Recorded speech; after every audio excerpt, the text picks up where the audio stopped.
Welcome to Public Safety Committee meeting. I'm Councilor Choma-Joke. I'm joined by my fellow councilors, Councilor Hogan, Councilor Gathers, Councilor Monto.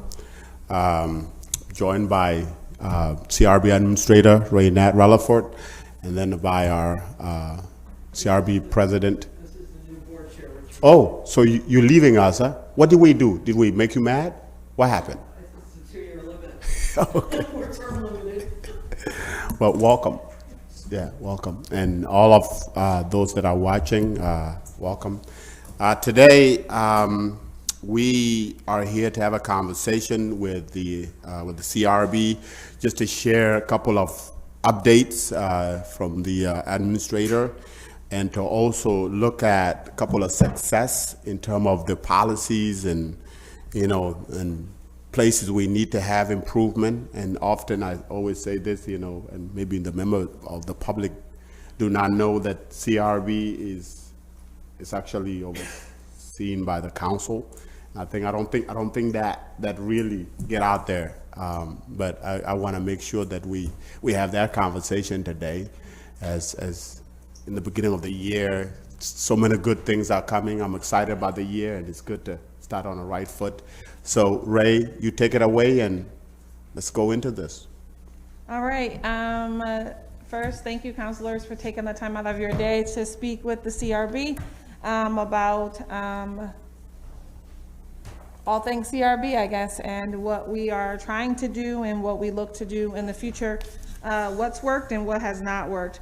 So currently, we are a office under construction in a sense. We currently have 4 full-time positions, but we don't have the adequate office space to house all of the 4 positions. We have the data analysis, who is Michael. We have Anthony Hurd here, who is our community engagement coordinator. We have myself as the administrator, and we have a legal secretary position that's vacant. Renee, can I just interrupt you? I'm sorry to interrupt you, but good. where's your office now? Still at the City Hall Commons? Yes. So there's going to be a lot of space open there, obviously, down the road, right? Right, moving. Everybody's moving. So we have heard, because we haven't seen the plans as it Okay. relates to the new office space, and those were kind of parts of our concern. Okay. We haven't seen the new office space, so we don't know if it is going to currently accommodate our full-time staff. We also have a intern that comes in from SU every semester. And we also do summer interns as well through OnPoint or whatever other agency that we typically have at least 1 or 2 interns for that. And currently we have a public health intern as well. So we need to make sure that in the new office space, we have room for the full-time staff and an intern. And currently we don't have a conference room either, which means we use the conference room downstairs, which is for permits. In order to hold our hearings or any sort of big kind of meeting outside of our regular meeting, because we don't have a designated office space currently to do that. So we hope that when we move to the other building, that those things are accounted for in terms of the amount of staff that we need. Currently, if we were to hire our legal secretary position, we wouldn't have anywhere to put her or him. Anthony is currently sharing the office with Focus, so it's just next door, but there is really no other office staff. So have you had a conversation with the administration about this, or? I have sent an email to Eric Ennis, Corey Driscoll, and also Mike Olja as it relates to these things, and I'm still waiting for a response.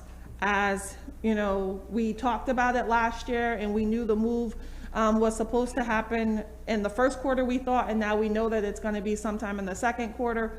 But I just want to make sure, because the conversations about what we need moving forward are kind of here and there. So I want to make sure that, I did put it in the email and make sure that there was, documentation for the amount of staff that we need and space for the staff. So administratively, who do you go to? Is it Deputy Mayor or Corey? I'm not sure, so I put them all in on the email. as it related to the office staff requirements, because I'm not necessarily sure, but I know all of those, were key players, so I sent the email to everybody. And then, so that's the current office staff. Michael was our legal secretary and then transferred to our data analysis position. So currently he's still sitting in that spot, but the office doesn't accommodate. We thought maybe we could put 2 desks in the space where Anthony is sitting in the focus area, but it's just not really accommodating. Because even if we were to hire the legal secretary, we would still need Michael to assist with training and things of that nature. So it's not really conducive to have them separated. All right, we're gonna get this figure out, Ray, because I think it's a perfect time to actually start having that conversation because of all this transition happening, and incorporate that into its transition. I think it will make sense. Maybe if Renee can copy us on that email. you Right. Will do. Forward that to me, will you? I will. And the rest of the councilors. Yes. Yeah. So that is the immediate kind of sort of need, is to house the necessary space. We did have some funding that was left over because it took a little while for us to hire the data analysis and to hire Anthony as the community engagement coordinator.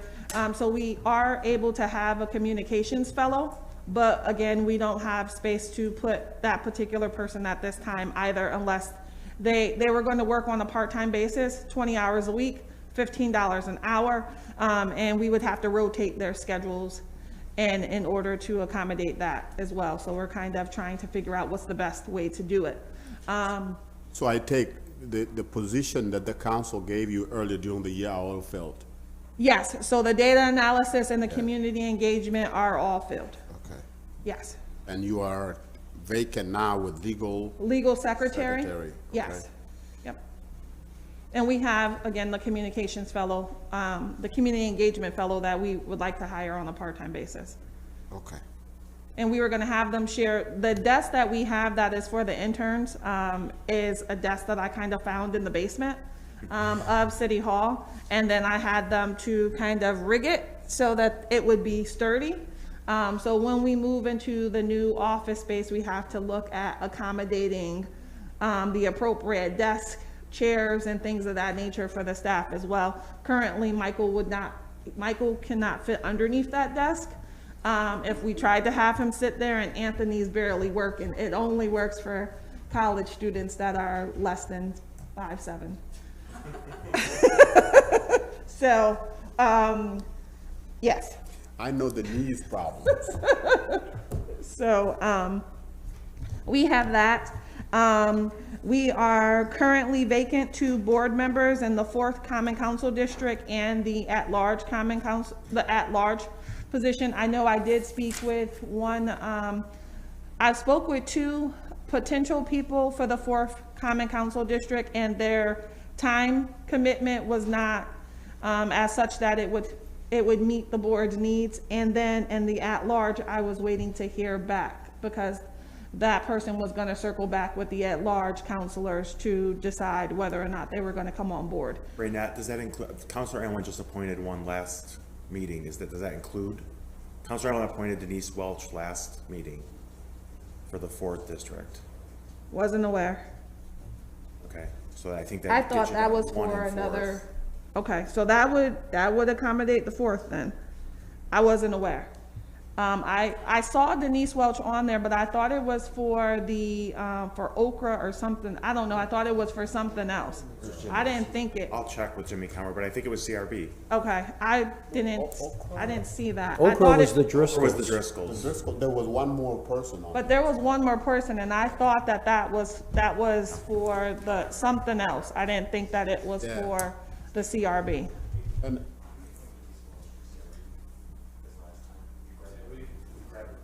yeah, Yeah, because I looked at the thing and I didn't see that, yeah, and I think also, I don't, would we appoint somebody without your knowledge? I don't know.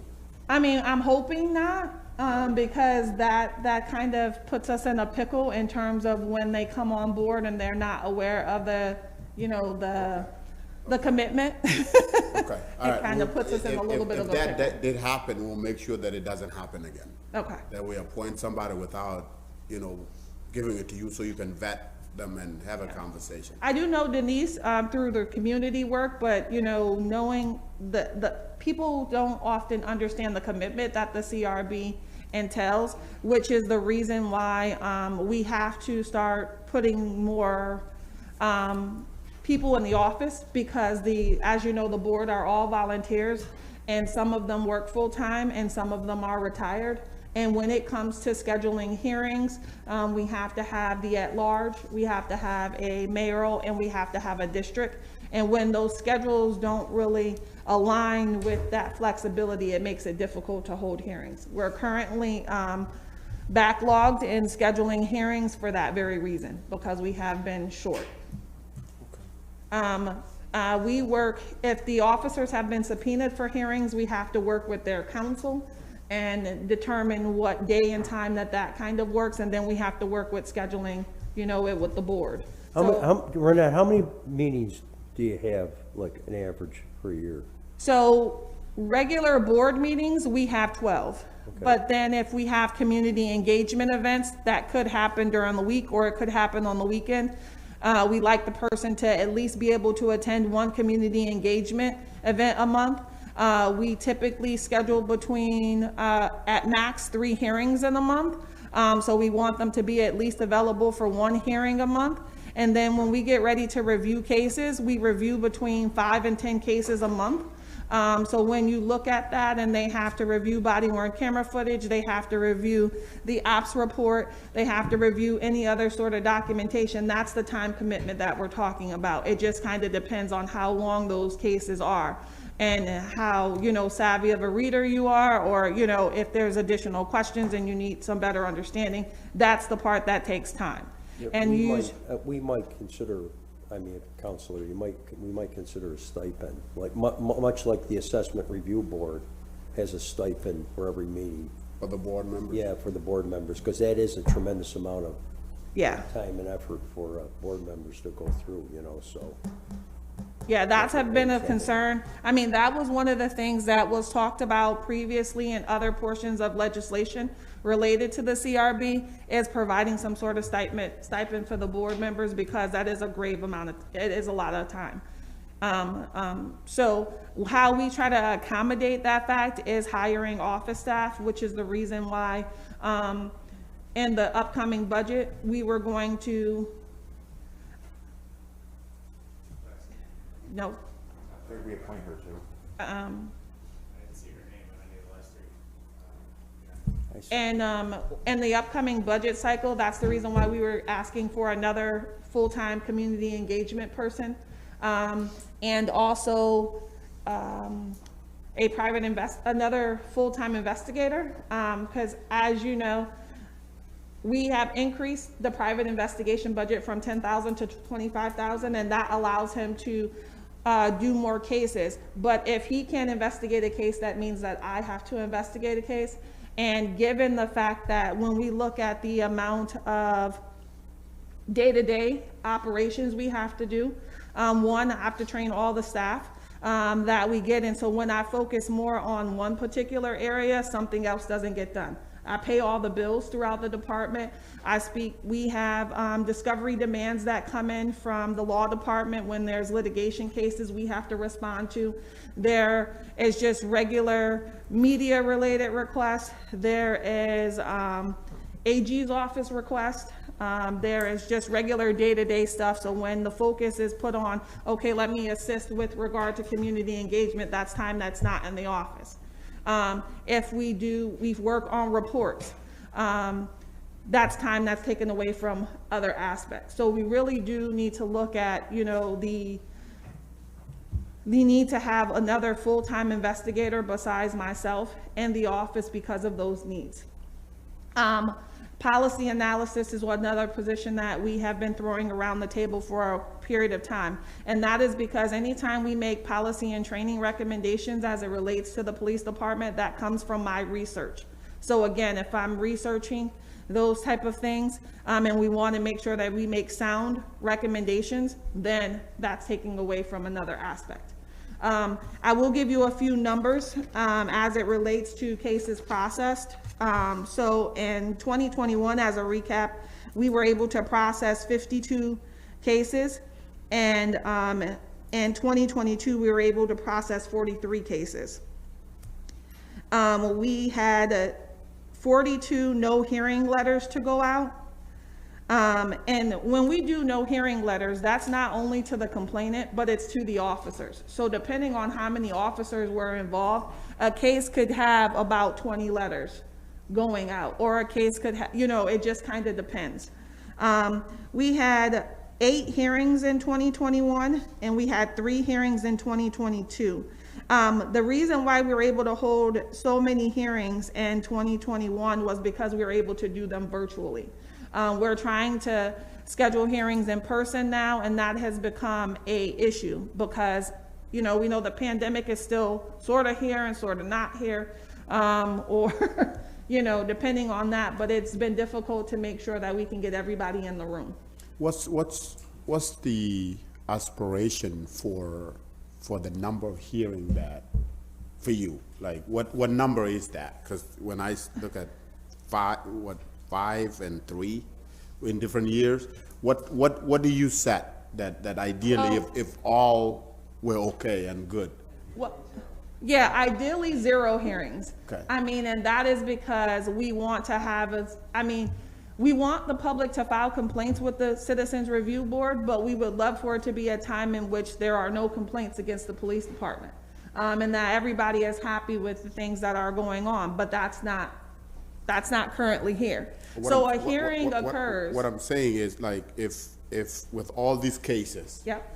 the part that advanced to want to be heard, is there a number that you want to flush out? Say, if time allow, resource allow me to do this, this is the number I would want. So currently we have 10 outstanding cases that need to be scheduled for hearing, between 10 and 12 that need to be scheduled. So in this year, we need to ask the board members to come together, and that's from cases that were old cases that were happening either when I was on maternity leave and came back, and we've been working to try to schedule them.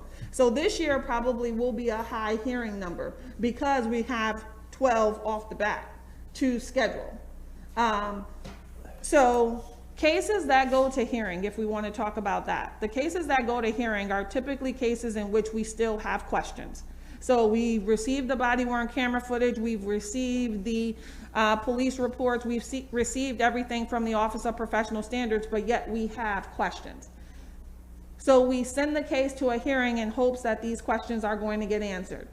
Now, we have board members here could talk about the hearing process. Many times, when we have a hearing, those questions still remain at the end of the hearing because we are not still able to ask the officers any questions. The board members will ask questions at the time of the hearing, and their attorney will decide whether or not they are able to answer those questions or not. So we still come away with either sometimes more clarity and other times the same level of clarity that we had prior to. So that process is something that I still think that we need to, when we look at things that we need to continue to work through, that's one of the process that we need to continue to work through. Is there anything you need from us to make sure that goes smoothly? Yes, Lord. I am the vice chair, so I am allowed to speak. There are several things that make it difficult to have hearings, and it's really hard to say how many we think are appropriate or not. One thing that we've been talking with the police department about is trying to come up with a way to schedule days of a month. So, for example, the second Tuesday and the fourth Thursday will be set aside for hearings. In addition to the issue of getting one board member from each assignment, is also trying to get availability of the city's attorney that represents the police department. We're still trying to work out those difficulties without getting into a whole lot of detail. and getting the complainant there also. So, you know, you're working with our schedules, the complainant schedules, the attorney schedules, and the police officer schedules. And then if there's any witnesses, that's a whole nother ballgame. But I think, So do you see that, you said this hearing should happen at least twice a month? that would be the best way to do, So- because so have at you- least schedule those days. If we don't need to have a hearing that month, then we don't have one, but at least have them, so Okay. everybody sets their schedule aside, and we know that those days are potential hearings. And you have advanced that to the administration to make sure that. We've proposal- been talking about that, yes. Right, okay, Yeah. okay, and so it's still in the works? It's in the works. The other thing that I would like to see happen, and this was one of my goals, but it just, again, the time is like really rapidly moving. The original ordinance defines who has to be at a hearing. Technically, you know, the appointments are made so that there's a variety of people on the board. I don't necessarily sit on the board and say that I represent your district. I represent the city. We all represent the interests of the people in the city. So I'd like to take a look at the ordinance and say, I think there are several other things in the ordinance that were put in originally for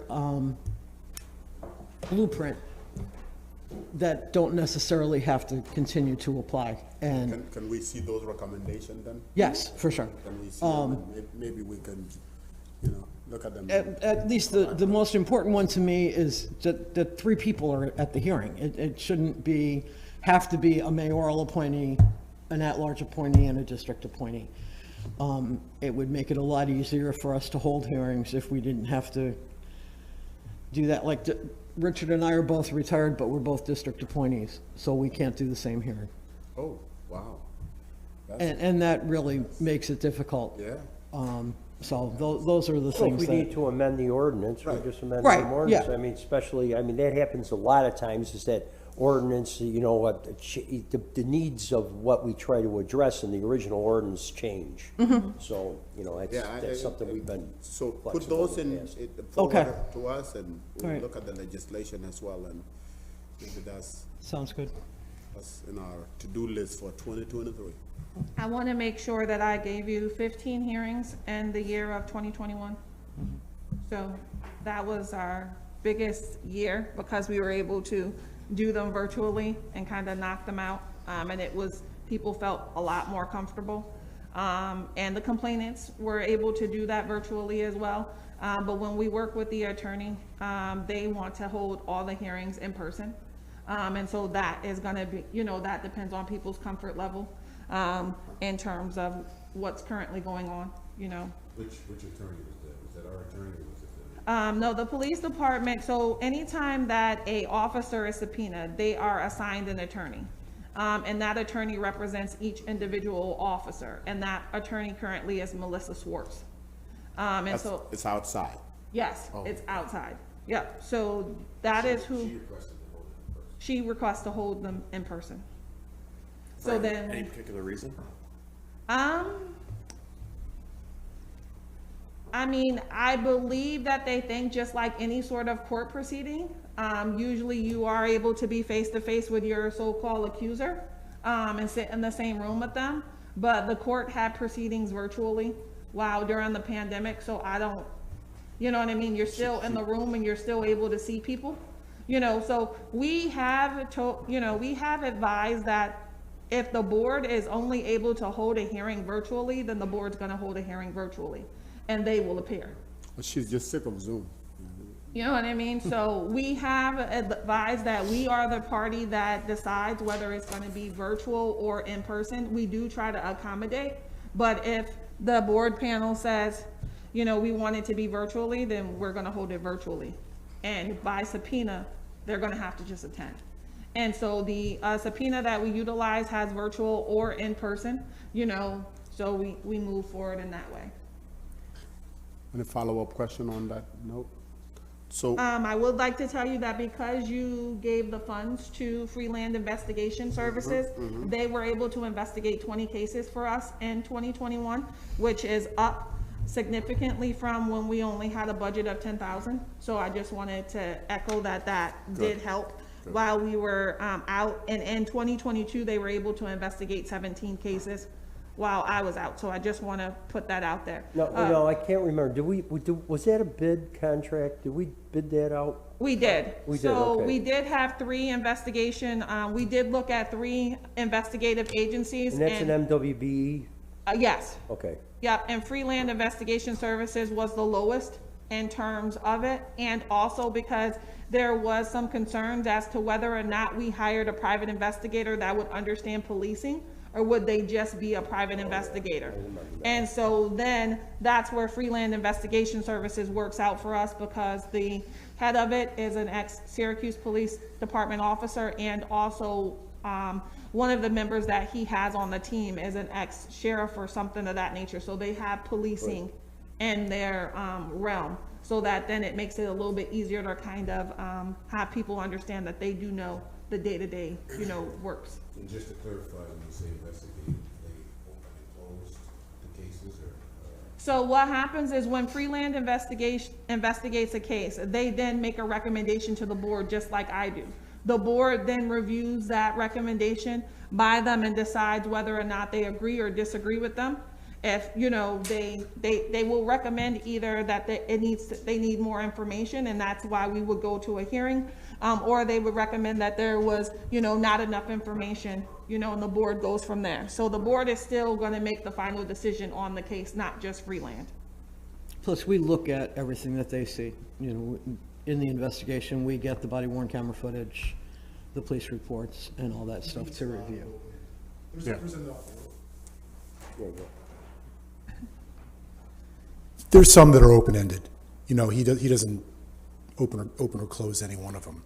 I mean, So he just does the work and leave the, yeah, he's great at it. and the cases that they do is the cases you said, here are some cases for you. Yeah, here are The case some. you recommend. Yes, That yep. they do, okay. Yep. Okay, and then once they find the information, they just give it back to you and. Yep, and it would be Whatever like, you- if they interviewed a witness, they will put in the report, they interviewed this, witness, and this is what happened, if they're able to find some additional information that we weren't able to. Sometimes it's hard to find complainants, they're able to find complainants, things of that nature, so it has worked. Okay.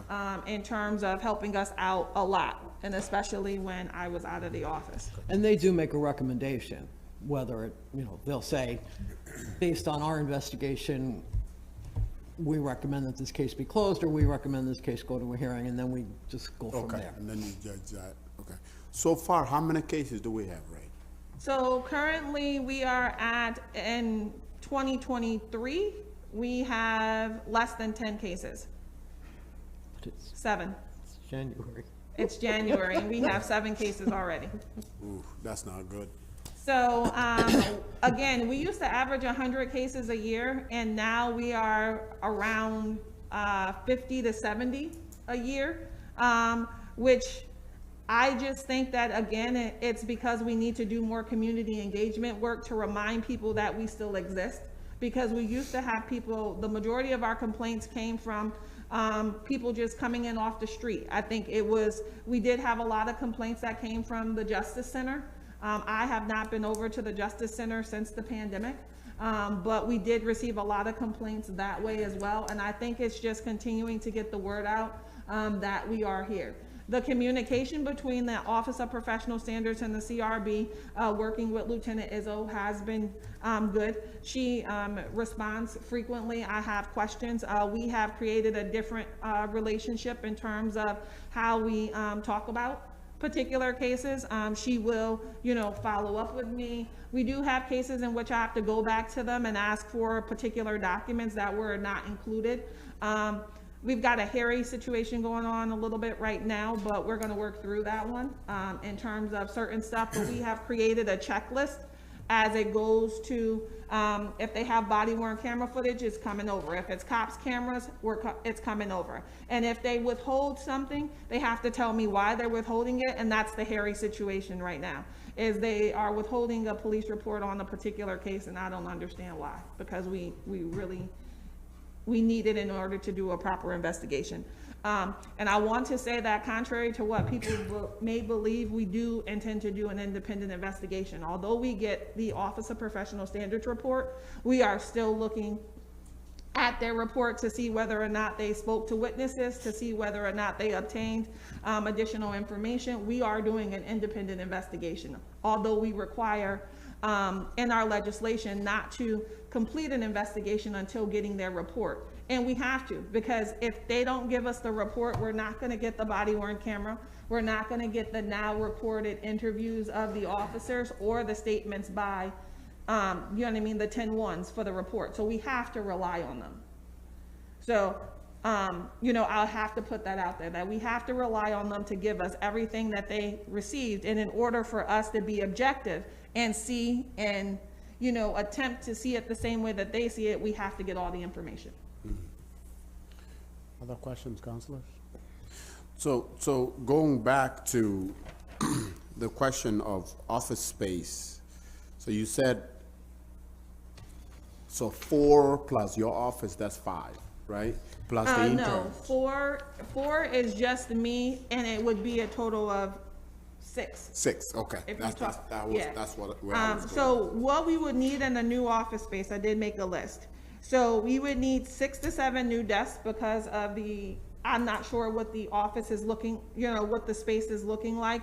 And again, if we move what we currently have, I'm not sure that's gonna work for everybody because we only have 3 desks. We only have 2 desks. We have that 2.5, Yeah, that half desk that we talk about. So we technically have 2.5 desks. And we you would- want 6. Yeah, we would need to have at least 6. And we would need to have chairs, like for everybody to sit in, and even in the conference room. We would need 2 new filing cabinets, the tall ones for supplies, and 2 more filing cabinets for cases. Right now, we are currently at a max of our filing cabinets as well. Do we have budget for you for office expenses? We do if it relates Get to paper. furniture. No, not to furniture. Okay, so how did, So usually I go downstairs in the basement Yeah. and I find stuff. Whenever we get chairs, it's because I've kind of gone down in the basement and I've located something. And then- I'm not sure if I've exhausted the inventory down there in the basement, but the last time it was pretty slim. Oh, computers. We need to make sure we have enough computers for everybody as well. Computers and desktop computers and laptops for everybody. We need another big bookcase in the office, and we need to make sure we have enough phones for everybody in the office. Currently, Anthony doesn't have a phone. So all of his calls get routed to the CRB office, and then we go and we, And then he's not in the CRB office, so so then we remember. go across the hall and go get him, and then he okay, comes so over. with that, I think let's Why he's so save scared. that for the meeting with administration, and we'll go from there, especially with the office supplies and all of this stuff. Yeah, we do have a budget for paper supplies and like office supplies as it relates to like staplers, Yeah. paper clips and Right. things of that nature. But in terms of office furniture, Yeah. the CRB pretty much has had the same furniture since it was reestablished in 2011. That might have been the furniture from 1993. I'm not really sure, but I know there was some funds that they had. I'm just saying. If you Well, just think a counselor, you know, the mayor did make it a point that we have $100 million Yeah. in reserve, so we should probably be able to get Renetta an office and At least at chairs and. 2,203 But we are desks. spending, I think, $400,000 a year for one Park Place Yeah. for the house people, so. I know maybe you're on they the can- 7th floor of Park Place, that's as much as they know right now. oh, 7th floor? No square footage yet. Okay. So they don't have it, What happened they to the don't first have floor? her office Working over out the there? site plans. 7th floor, but no footage yet. Oh, the plan. That's progress, though, right? Have we I already thought, signed I the heard check we over were to on him? the first, Councilman Manto? but we must have moved up in the We've world. already signed the check over to him? I don't know, we'll find out. Yeah, but that's what they were saying. They were telling me that they thought we would be on the same floor as permits because we have the most people coming in and out, and they didn't want the people to have to travel up into the elevator. So they were putting us on the first floor, but I've been in One Park Place and I was trying to figure out exactly how we were gonna kind of accommodate. All right, all of that. I'll set up a meeting with the administration to figure these out and see where we are and, Maybe if Renette can give us a rundown of what you need, and then you can, Yeah. go to yeah. the mayor and say, Yeah, so I will share that email, with everyone as it related to that. Did Anthony or Michael, did you have anything to say? I just want to. Anthony, look at those shoes. Thank you. Tried to impress you guys this morning. Oh, it's working. let's mention Councilor Majok's velvet jacket. Absolutely. I love the crushed velvet. Great Friday. Yes, yes. But just look at that. Look at that, man. Yeah, go ahead. So first and foremost, I'd like to thank you guys for meeting with us today. My name is Anthony Hurd. I'm the Community Engagement Specialist with the Citizen Review Board. I am fairly new with the Citizen Review Board. I came along in November, so about 3 months, November 9th. And I was hired to focus more on the youth of the community. Since I've been here, what we've been doing, I've attended 4 community outreach events, 2 community listening events. I've done 2 presentations at the community centers, one at Westmoreland and one at McChesney, and we have 3 more upcoming. We've attended, That's pretty good in 2 months, Anthony. yeah. We're trying to make as much progress as possible. Yeah. Thanksgiving and Christmas and Yeah, yeah. We've attended 1 job fair, and I think it was a pretty success. We got a lot of resumes and a lot of interaction between the people who came. Our main goal, my main goal as a community engagement coordinator is to get our department's mission out to as many as possible, and to create a more solid relationship between the community members and the Syracuse Police Department. And how we do that is by, giving all the information possible about the department, by gaining the trust within the community, by listening to concerns, seeking to understand and implementing solutions for those problems, leading by example, and just having open communication with everyone. One of our needs specifically was our funding for the community engagement.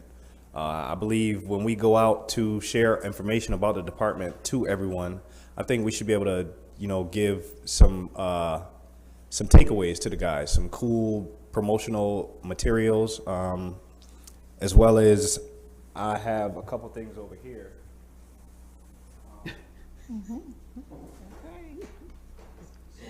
I went to the community centers, and I know a lot of the activities at the community centers entail basketball. So what I wanted to do was try to, when we go present our mission to these guys, I want to add one of these as a takeaway for them, so they can just have in their room and have our logo and maybe our QR code on it as well. I gotta keep you away from my son because I think he will be hooked with that. Bring them on. So I think this is a little cool little promotional idea, and like I said, just to get our department's information out there.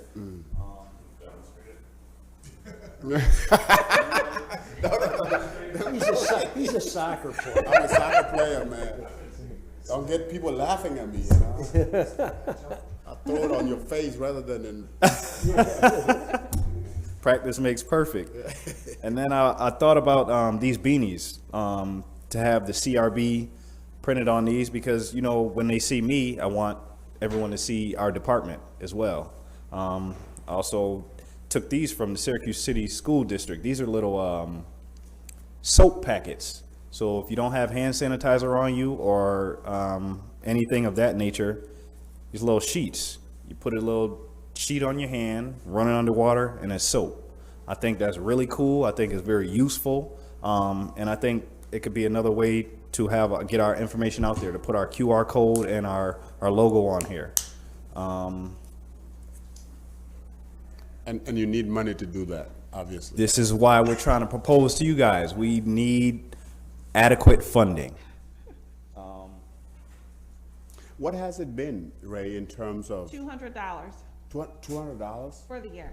Yes. So in our last event that we did, with the community centers, I think we kind of came out our own pockets grabbing the candies and things that we wanted to entice the kids with. So if we could get some help there, it'd be greatly appreciated. So typically, we have $200, and if we do a community engagement event that requires a registration fee, there's $200. Typically, the board members have bought candy and put them in baskets. We did get the okay to use our city credit card most recently. Because it took a little bit of time for our positions to go through the county and to get approved and things of that nature, we had some leftover funding for this fiscal year, but that won't carry on till next fiscal year. So Anthony will be sending a letter to the council proposing 3 vendors that we could utilize to buy these sort of promotional materials. We want to give you a heads up as it relates to that, but currently we have funding only because we have had the vacant positions. But moving forward next year, having a budget for at least $3,000 or something of that nature would assist, opposed to $200 as it relates to that. That's just because that's what we're currently going to work with. And obviously, we will see that as because the budget is standard, we will see you putting Yeah, we'll put some that of in there in the budget. But I did want to mention that the only reason why we can afford doing it now is because we had, that slow turnaround in terms of positions. So we have some money, but we still have to go before you because we have to have the vendors approved and such. So, Okay. thank you, Yeah, Anthony. thank you, Anthony. Thank you. Yeah, thank you. Thanks, Anthony. So you got anything else for us, Ray, or Hoagie? Yes. Yeah. Yep. Hello, Michael Britton, data analyst for the Citizen Review Board. I was just hoping to briefly talk about my time here since I was hired in July, give you a sense of where the office is at and how we've been transforming quite substantially, I believe, since July. So I was hired on initially as the legal secretary. And that position really, we're hiring someone new for it now to take my place, but it really ought to be 2 positions in managing the office, between the people who come into the office, set appointments with us to file complaints, opening and closing case files, and handling paperwork. With every new case, there is a notice sent to the complainant. We have to look through the files and see if we need to send them HIPAA forms. So tracking these individual case files becomes very difficult, or time-consuming, excuse me. And with each file, we have a paper file we maintain as well as a digital file, which adds to that. So we have to make paper copies of all of our documents, and we have to make digital scans. Again, it becomes a very busy process. And when we have hearings, we could have, as Renette said, as many as 20 hearing letters. We have to write up subpoenas, we have to write officer letters, letters to Chief Cecil, and letters to the complainant. So it becomes a very busy job, and you get very distracted when there are people coming into the office, when there are phone calls to be made. And before we had hired Anthony, I was also doing community engagement, and that was the summer, so it was very difficult. We would have a couple events a week. Occasionally we would have two events at the same time, which luckily we were able to do with the assistance of some board members who were able to offer their time. So that's a very busy and time-consuming position, and I'm glad that we're going to hire a new person to do that, because my ability to do data analysis has been taken away by the fact that we need to do some work in the office to keep it going, as well as we've been onboarding Anthony since November, so I'm trying to give him some orientation in terms of the office, how it works, and also shadowing him on our community engagement events. And having a second community engagement person would also be fantastic to focus on adults, but also sometimes when we go out to do community engagement to reach out to the youth, to get our message across, it's sometimes very good to have 2 people go as opposed to just one person alone trying to present, just regardless. And in my position for data analysis, I wanted to give you an idea of where I'm moving to now as we hire a legal secretary and I'm able to move out of those responsibilities, is I'll be able to write reports for the Citizen Review Board, which are, I think, a primary factor of what we do here. And so what that will entail is I have training coming up for a database management software called IA Pro, which is the standard in the police accountability industry, which is recommended by our national conference organizers as well. And we are also trying to stay on the ball and investigating other software as well. We certainly have a demonstration scheduled for another program called Civil, and these programs do cost money, but they are very important for our department. So both of these programs will allow us, first of all, to enter all the data in for our complainants, their demographic data, and also incident details. So we like to keep track of which officers are getting some of the most complaints, what the nature of those complaints are, and in addition to the just regular annual reports of how many cases we had, how many went to a hearing, how many found misconduct, how many were recommended reprimands, and how many actually got reprimands. But in addition to that, there's a lot of other work that the data analyst does, partly data hygiene. We have data since '93 that's largely incomplete, that's spotty. I also have to try and look at our data collection and think, okay, well, based upon what's happening now, are we still collecting the right data from this form from '93, from 2011? Should we change the way we're asking the data and collecting it right now? So for instance, a lot of things that happen in our office with our investigations relate to whether or not someone alleges racial discrimination or any other sort of discrimination in the case. So we ask that just generally, and then so when I take that data, it's just a simple yes or no. So we have to go back and kind of pick those things apart, see how we're collecting our data, see what data we're collecting, what we can do to stay on top of things. And during my position with the legal secretary, which I'm still kind of doing right now, I was able to enhance a QR code that we'd already gotten from our office and make sure that that's available on all of our outreach materials, which I've also been editing and doing. With the transfer of our website over to syr.gov, I've been uploading all of our meeting agendas and minutes, is everything that we have, ensuring that there are links to the meetings so that people can view our YouTube videos, and just keeping the website maintained and updated. And another thing that I was able to do is add a option for a digital submission of complaints. So people can now scan a URL code on their phone, and it'll take them straight to a Open Cities form where they can file complaints. And we've gotten an increasing number of complaints that have been filed digitally, which people find more convenient than coming into the office to do sometimes. And have you found that people are actually using it? Yes. So far we have, I want to say 15 or so, and it just went live midway through November, if I recall. Yeah, so people are definitely using it. They're finding it to be a very convenient avenue for this. And we're going to keep pushing, as I said, on all of our advertising and all of our flyers, these QR codes to make sure that people know that they're available.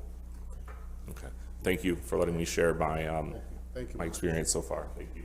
You got more? Yes, the other key aspect that we want to talk about is salary. And so many of our positions in terms of the salary that has been provided is typically on the lower side. Even when we look at Michael's position, the data analysis position, when we look at it in terms of another department, they make $8,000 more than what Michael makes. So typically, a person who is going to get hired for our department is really going to love the mission of the CRB and want to work because it's the CRB, because our pay scale is always lower. And I'm not sure if that's how it works because of how it goes through the county, or if it's the funding from the department. That's something that I need to kind of understand. I mean, it's kind of like, you know, I don't think that's your problem alone, Ray. I think across the department, we just had a couple of months ago with Department of Personnel. Rita had a hearing here, and we went through that, and they are doing a study to try to figure that out. So it's a problem across all the city department. It's not just you alone, and I think everyone here is cognizant of that, and we are looking forward to. Didn't we just spend like almost $35 on that? $35,000 on that, Deputy Mayor? There you go. We did. So we will see what the study says, and you know all the recommendations that will come with that. Yes, I definitely heard about the study, and I wanted to make sure we mentioned it so that the CRB was included in that study, and making sure that we weren't just kind of feeling it and not saying it out loud. If we do have a moment, I would love to have Nancy come up if she had a few words to say. Sure. I want to point out, I have old wallabies on. I'm Nancy Rhodes, and I was part of Charles Anderson's original task force when he first proposed the legislation. I sat in every meeting with the Corporation Council about that legislation. I was also part of Pam Hunter's task force when she revamped the CRB. So periodically I get together with Renelle and whatever staff she has, and I'm really thrilled about these two guys. We had a conversation a couple weeks ago, a Zoom, because the anniversary is coming up, a pretty major anniversary of the CRB. And they're really conscientious people that you have working for the CRB right now. They're very committed. Renelle's been here quite some time. And I was really impressed by how these two guys talked about what community engagement is and what does it mean to do data analysis. Because the original legislation and the continuing legislation has a typology of misconduct. And if you don't check the boxes, you don't know what's happening. So we had a lot of care to begin with in creating categories of how would you measure something that might not be as it's supposed to be. And I really feel confident that if they have the resources, they can kind of get this on track for what it's supposed to do. And of course, the resources include an investigator. It's really important that you finally do that. I was around in '93 when this started. So it's probably time to do that. I was really thrilled, Pat, when you recommended a stipend for the board members. It's really a lot of work to do this. And it's a lot of work just for citizens who have to get up to speed and how do you participate in a board like this. So I'm in hopes that this meeting here is really a revitalization of this whole concept. And you know, the original concept was, we called it misconduct instead of brutality, which is what people say when they're out protesting. Because the idea was that everyone has a check and balance. It's just normal. It has nothing to do with being against police. It has to do with everyone. Everyone has to have oversight. And that really was the original idea, and it's what they're trying to do now. So I just say, please help them so they can remain true to their purpose. I'll see you again. Nancy, thanks for your continuing commitment to the community, really. I mean, I've known Nancy for a long time. You've always had a special place. Of course you do. For the like that. I remember, but I go back a long time with the Citizens Review Board too. And Renette, you've done a great job. I mean, there were some dark days years ago with the Citizen Review Board, and you've sort of brought it back to where it should be. And I think we should treat it instead of a stepchild of the city administration. We should treat it as part of the city administration. You know, and I guess it's up to Councilor Majok and the rest of the members of the council. Yes. So if I could just say publicly, the 30th acknowledgement of the CRB's existence is coming up April the 5th. And we are having Are we invited? You are invited. Everybody is invited. Only if you wear your velvet jacket. Yeah. There will be shoes. Yes. And so we have been working diligently. Okay. Good. Thank you so much, Nancy. We have been working diligently to prepare for that day of acknowledgement. We are going to have a march, which is going to start from Dunbar Center and Hops Memorial Church, which was some of the places that the CRB's first conversations were had at, down here to City Hall. The Lord willing, Charles Anderson will get on the steps of City Hall and give some of his infamous speech from 1993. And then later on in that evening, we will have a program at the Nancy Cantor Warehouse at 5:30 p.m. in which we'll have a silent tour about some of the things that were happening in 1993, 2011, and we will have some guest speakers that will have 2 or 3 minutes a piece to talk about what they did to help with the success of the CRB and the creation of it. Everybody is invited to attend. We will have parking. Nancy Cantor Warehouse will give us the parking spaces to do that. And we hope to talk about the past, the present, and the future of the CRB. That's coming up April the 5th. The city did provide its liability letter for us, and we were so gracious because we wouldn't be able to hold it at Nancy Cantor Warehouse without insurance liability. So they did give that to us in a timely manner, and we are appreciative of that as it relates to getting prepared for it. So stay tuned. The save the dates will be out very soon, but April the 5th, 2023, we will acknowledge 30 years that the CRB was created. Okay, excellent. I think that we'll leave it right there. Good job. And you know, I know you still got a lot to go, but I think budget hearing are coming up, and we'll cover whatever you got left during budget hearing. Well, I want to appreciate all my colleagues and appreciate CRB, all of you. Thank you so much. Thank you, Deputy Mayor. That will conclude our meeting. WSCNY, we are done.